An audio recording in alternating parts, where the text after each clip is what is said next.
और आज माननीय प्रधानमंत्री नरेंद्र मोदी जी के कारण ही कोई गरीब भूखे नहीं सो रहे हैं। लंबे समय से यहाँ पर कांग्रेस का कब्जा नगर निगम में रहा है महापौर के पद पर। इसका क्या कारण है? भारतीय जनता पार्टी यहाँ मेयर नहीं बना सक रही है। या लोकसभा हो या विधानसभा हो, हमारे बिरगांव नगर निगम क्षेत्र से लीड दिलाते ही हैं। तो जनता हमसे रूबरू नहीं है, ऐसा नहीं है। वो किस तरह जीते हैं वो कांग्रेस के लोग भी जानते हैं। कार्यक्रम चलाया जाता है आपके नेतृत्व में, कन्यादान परिणय संस्कारोत्सव, इसके बारे में थोड़ा बताइए, ये कब से चल रहा है आपका? जो बच्चियां अनाथ हैं, जिनके मम्मी नहीं है, पापा नहीं है, हम उसको पहले प्राथमिकता देते हैं।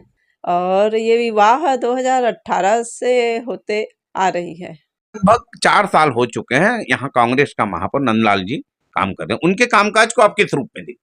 के महापौर जी हैं नंदलाल देवांगन जी, कौन से वार्ड में जाके कितना जनसभा लगाएं, किसका वार्तालाप सुने, किस बहन को, किस माँ को और किस दीदी भैया लोगों को, कौन बच्चियों को क्या किए, ये जरा बता देंगे महापौर जी तो फिर बहुत बड़ी बात होगी।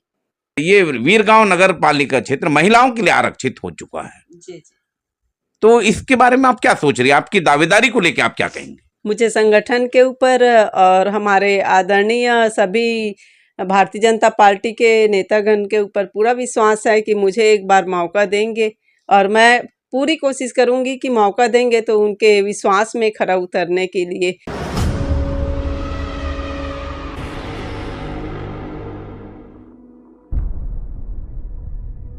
न्यूज़ 72 आज बीरगांव नगर निगम क्षेत्र में आई हुई, जहां पर भारतीय जनता पार्टी की कद्दावर नेता श्रीमती पद्मा चंद्राकर जी से हम रूबरू हो रहे हैं। उनसे जानेंगे उनकी आज तक की सफर, राजनीति में उनका कैसे आना हुआ और किन किन दायित्वों का निर्वहन करते हुए ये भारतीय जनता पार्टी में आ रही। मैडम, सबसे पहले न्यूज़ 72 में आपका स्वागत। जी, बहुत बहुत धन्यवाद आपका। थोड़ा बताएं मैडम, क्या है राजनीति में आपका पदार्पण कैसे हुआ और किन किन दायित्वों का आप निर्वहन अभी तक करते आ रही हैं? मेरी विवाह 2000 में हुई है।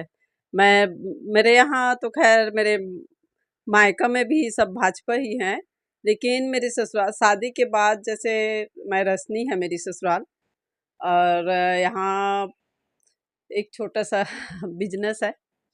तो 2001 में एक छोटी सी हम लोग महिला स्व सहायता समूह बनाए। उस बेस पे फिर महिलाओं का आना जाना, फिर मंडल जो संगठन होता है उसमें मैं महिला मोर्चा में मंडल उपाध्यक्ष रही। मंडल उपाध्यक्ष 2 बार रही हूँ मैं। फिर 2010 में मैं मंडल अध्यक्ष की दायित्व निभाई। बिरगांव मंडल में पहले 35 वार्ड रहता था, जो 6 गांव हैं, और उसके बाद वो 35 वार्ड को ही बांट के 40 वार्ड किया गया।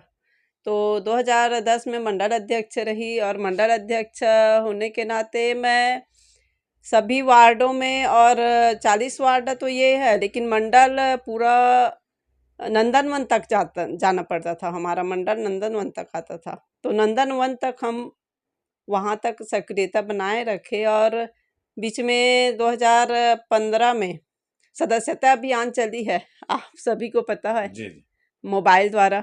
तो उसमें भी सक्रिय रूप से काम करने की कोशिश की, और पूरे छत्तीसगढ़ में सेकंड नंबर आई सदस्यता अभियान में। 5500 सदस्य बनाई मैं मोबाइल के द्वारा, मेरी पूरे टीम के सहयोग से। आपका एक कार्यक्रम चलाया जाता है आपके तत्वाधान, आपके नेतृत्व में, कन्यादान परिणय संस्कारोत्सव, इसके बारे में थोड़ा बताइए, ये कब से चल रहा है आपका कार्यक्रम, जिससे महिलाएं आपसे सीधे सीधे परिवार जुड़ के आए हैं? ये जो कन्यादान परिणय संस्कार उत्सव है, ये हमारे मतलब मैं ये प्रयास करती हूँ कि सबसे पहले मेरे बिरगांव क्षेत्र, और बिरगांव क्षेत्र से निकलने के बाद रायपुर जिला में, अगर और अन्य कोई जिला में जो बच्चियां अनाथ हैं, जिनके मम्मी नहीं है, पापा नहीं है, हम उसको पहले प्राथमिकता देते हैं।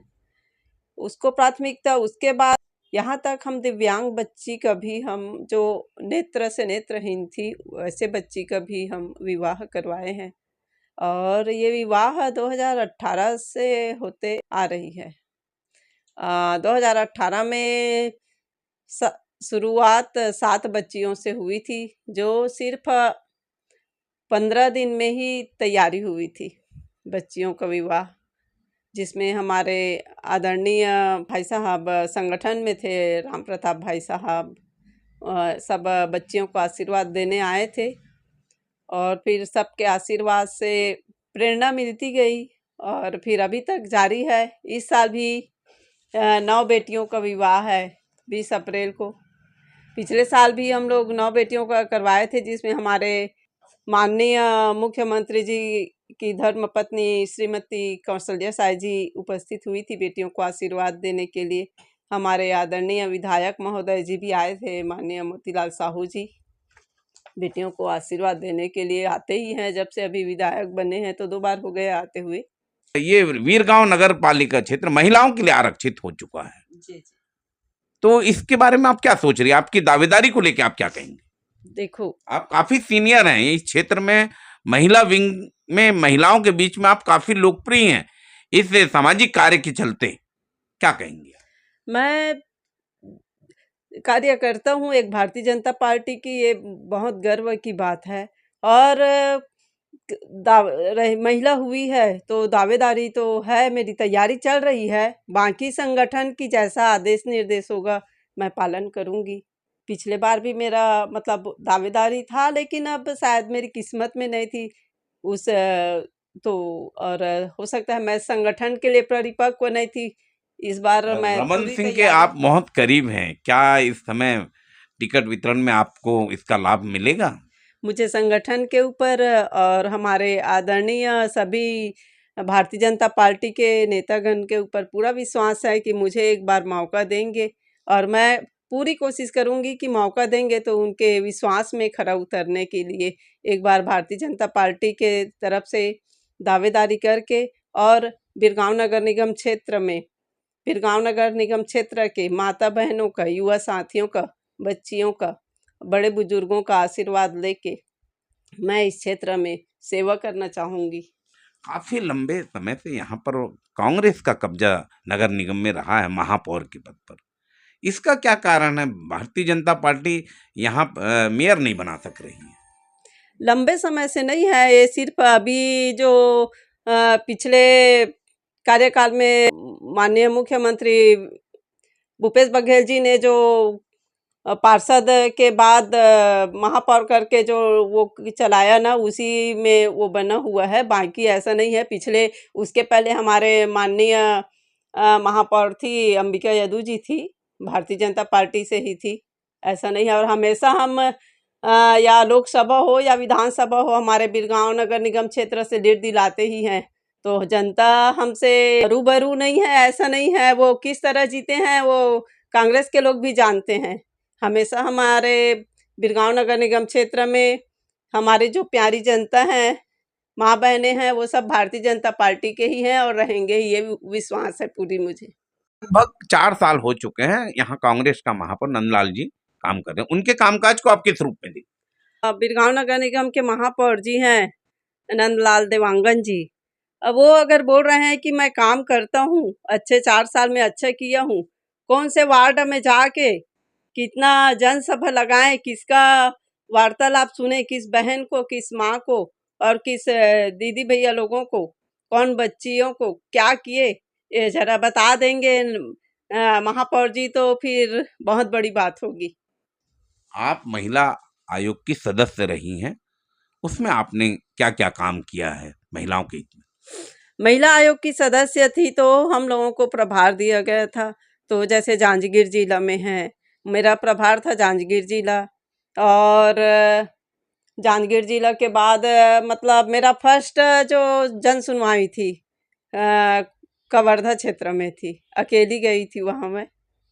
और सीएम साहब थे उस समय माननीय रमन सिंह जी, तो थोड़ा मन में अब पहला सुनवाई है करके एक लगता है ना, और हमारे और साथी लोग भी अकेली जा रही हो तो एक मैं आपको इस बता रही हूँ कि वहाँ एक हमारे मंडल अध्यक्ष जी थे, उसके खिलाफ जैसे कुछ लोग रहते हैं ना कि उसके खिलाफ ब्लेम करना ऐसे वाला, लेकिन कैसा लगा आपको आयोग में सदस्य बन के काम करने का? आपको सरकार ही इस तरफ अच्छा लगा कि कैसा मैं लगा? थोड़ा अनुभव वहाँ बताएं।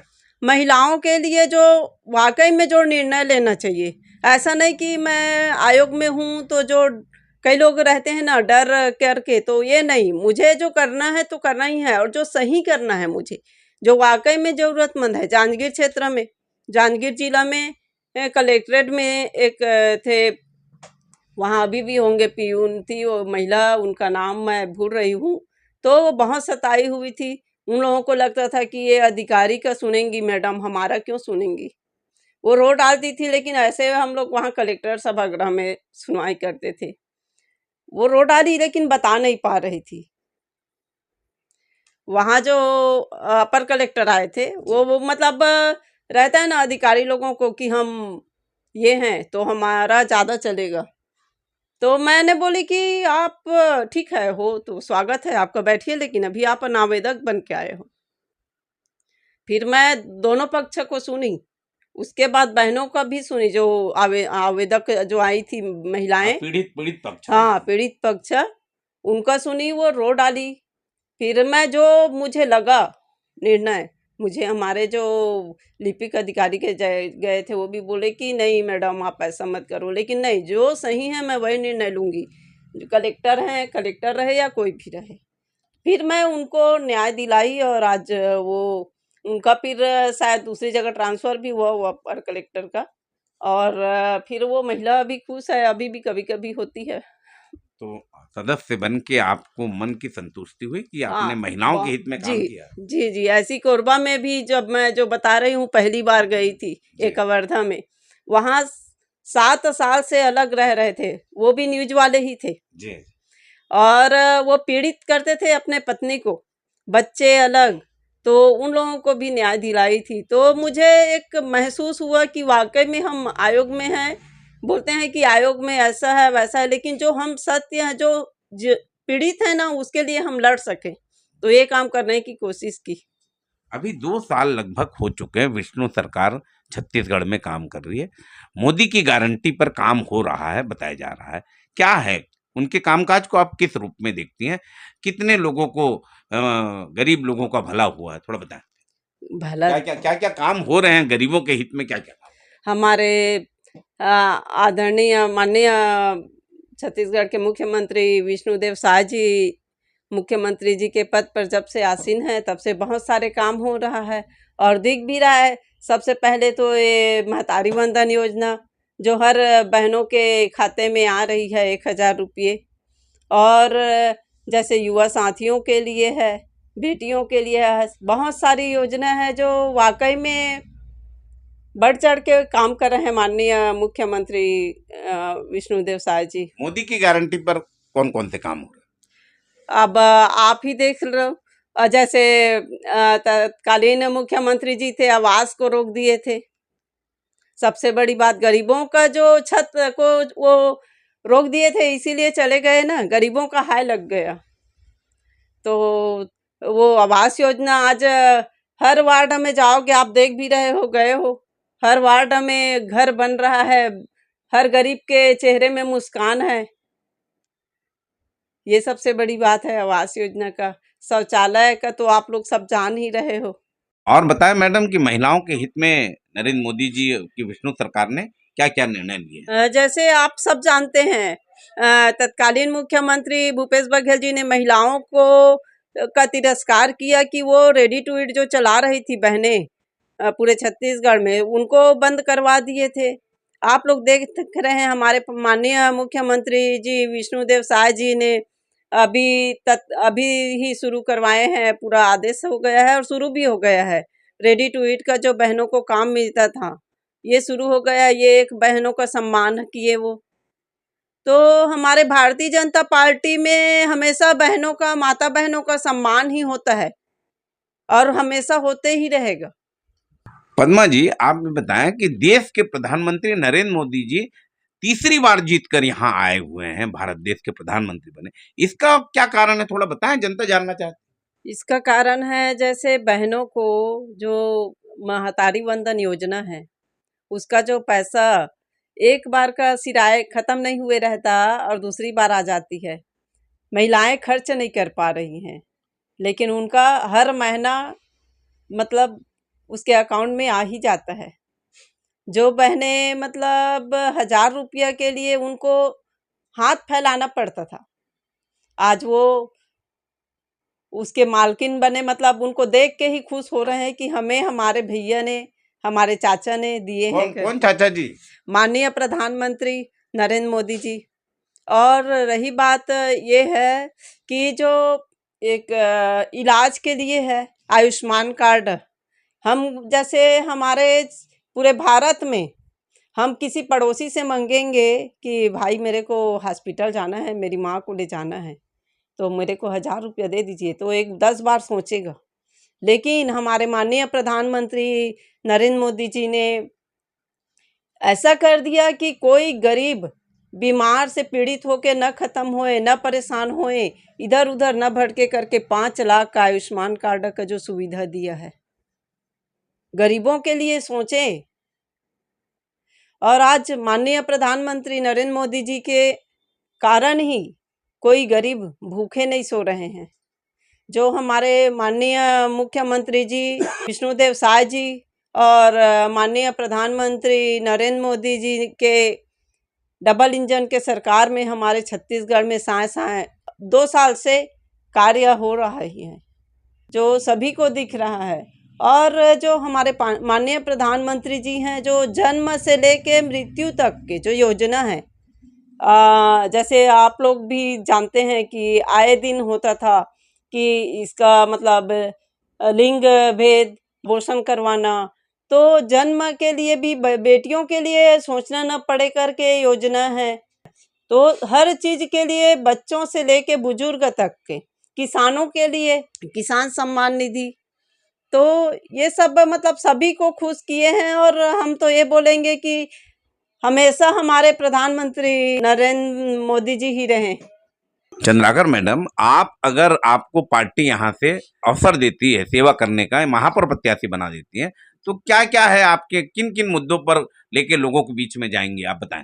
जी, मैं चाहूंगी कि मैं सबसे पहले तो मेरे बिरगांव नगर निगम क्षेत्र में एम्बुलेंस की सुविधा हो, ये चाहूंगी, ताकि बड़े हर वार्डों में वो एम्बुलेंस जाए, पूरे 40 वार्ड में, ताकि बड़े बुजुर्ग जो ज़रूरतमंद हैं उनको परेशानी ना हो, क्योंकि हम यहाँ फ़ोन करते हैं तो आते टाइम लगता है। तो एम्बुलेंस हो, ये चाहूँगी मैं। दूसरी बात, जैसे महिला स्व सहायता समूह के बहनों को रोजगार, हमारे जो माननीय प्रधानमंत्री जी नरेंद्र मोदी जी हैं और हमारे माननीय मुख्यमंत्री विष्णुदेव साय जी हैं, क्या है योजना तो बहुत सारी हैं, लेकिन नगर निगम में जैसे जाते हैं तो घुमा के रख देते हैं। तो मैं महिला स्व सहायता समूह के बहनों को रोजगार दिलाना चाहूँगी। और रोजगार बस दिलाने से काम नहीं होगा, उसके लिए एक बड़ा भवन के लिए भी मैं अपील करूँगी कि हम रोजगार तो दिला दिए, लेकिन वो रोजगार का जो प्रोसेस है वो कहाँ करेंगे, तो हम किसी के घर में तो जाके नहीं कर सकते। तो उसके लिए एक बड़ा भवन हो, ताकि मेरे बिरगांव नगर निगम क्षेत्र के बहन लोग वहाँ अपना रोजगार शुरू कर सकें।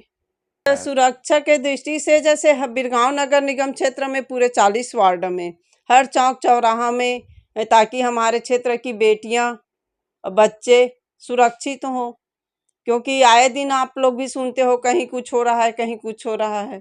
तो इसलिए सीसीटीवी कैमरा का वहाँ लगवाऊंगी मैं। मेन रोड में हमेशा ट्रैफिक का दबाव बना रहता है, इसके लिए कुछ सोचिए। मेन रोड में ट्रैफिक के लिए भी, उसके लिए भी कार्य करेंगे, उसके लिए भी रोक करेंगे, जरूरी है। ठीक है, बड़े नेताओं से क्या निवेदन करना चाहेंगे? मैं बस यही बोलना चाहूँगी कि मुझे भी एक बार सेवा करने का मौका देंगे, मेरे भारतीय जनता पार्टी के संगठन के समस्त आदरणीय लोग, माननीय मुख्यमंत्री जी, माननीय संगठन, माननीय श्री पवन साय जी और माननीय प्रदेश अध्यक्ष किरण साव जी, मेरे आदरणीय सांसद माननीय बृजमोहन अग्रवाल जी और समस्त नेतागण, पूरे रायपुर शहर के विधायकगण, जैसे कि माननीय मेरे क्षेत्र के विधायक मोतीलाल साहू जी हैं, और श्री राजेश मूड़त जी हैं, पुरेंद्र मिश्रा जी हैं, और संगठन के समस्त पदाधिकारीगण, प्रदेश के, जिला के, मंडल के सभी पदाधिकारीगण से मैं निवेदन करूंगी कि मुझे एक अवसर दें ताकि एक सेवा करके कुछ अच्छा कर सकूं। कहाँ से सेवा चाह रही हैं आप, किस नगर निगम से बताएं? मेरे बिरगांव नगर निगम क्षेत्र। परिचय बता दें। मैं श्रीमती पद्मा चंद्राकर, राज्य महिला आयोग पूर्व सदस्य, पूर्व मंडल अध्यक्ष, भारतीय जनता पार्टी अभी कार्यकर्ता हूँ मैं। ये भारतीय जनता पार्टी की महिला कार्यकर्ता हैं, पूर्व में महिला आयोग की सदस्य रही हैं और काफ़ी सामाजिक क्षेत्र में सक्रिय हैं पद्मा चंद्राकर जी। ये हमसे जुड़ी हुई थी और विस्तार से हमारे सवालों का जवाब दी। आप देखते रहें न्यूज़ 72। मैं हूँ हरिबंधु नायक। नमस्कार।